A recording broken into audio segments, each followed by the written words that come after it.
Picture this.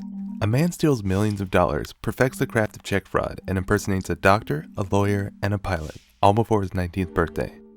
Yet in the context of the film, he is seen as neither the hero nor the villain. Rather, a tortured young man chased to the ends of the earth by both his past and his future. How do you mold such a character in the eyes of the viewer? You do it with music.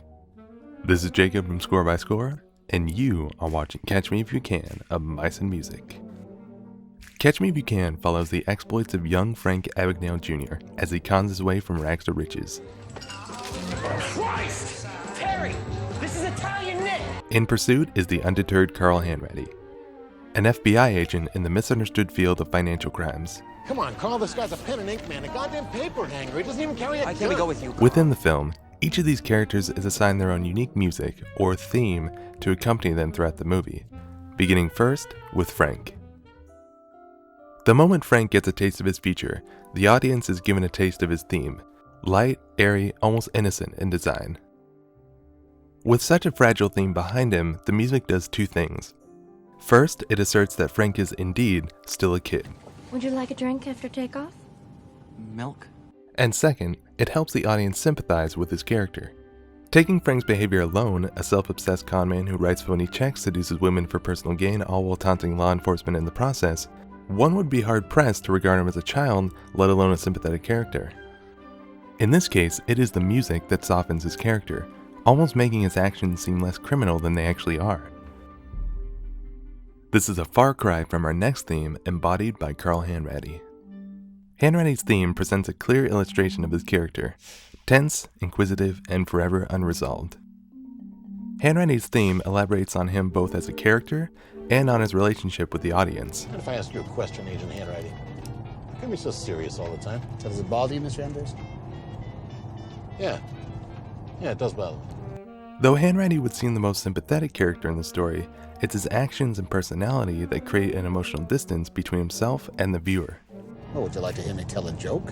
This is best observed in the dispassionate way he addresses such intimate details of his life as his family. No family. Did you lied about that? You asked me if I had a family. I did, but I don't anymore. My daughter can't see me this weekend. She's going skiing. Without that connection, Hanratty's character ultimately embodies one singular purpose within the movie, as a detective. FBI! Though we attribute these themes to their characters, they are in fact more representative of the actions they take within the film.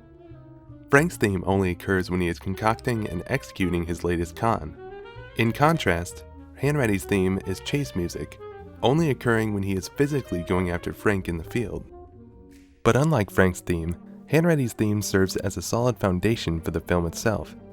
Given the episodic nature of Frank's story, it is both Hanratty's character and his theme that ground the film, unifying it under the investigation and capture of Frank.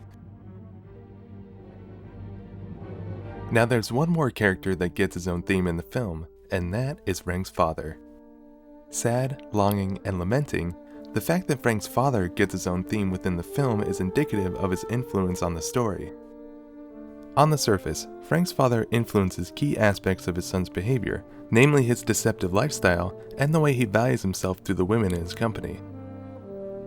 I didn't speak a word of French. 6 weeks later, she was... But the influence of Frank's father also extends to the entire film itself, which can be seen through the overall theme of the story. 2 little mice fell in a bucket of cream.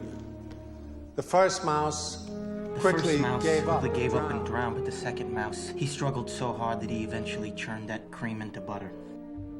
Taking this all into consideration, we ask ourselves, can the music alone tell us who the protagonist of the story is?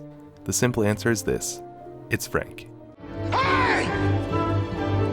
Oh, God damn it! Because in reality, all three of these themes are directly related to Frank's character.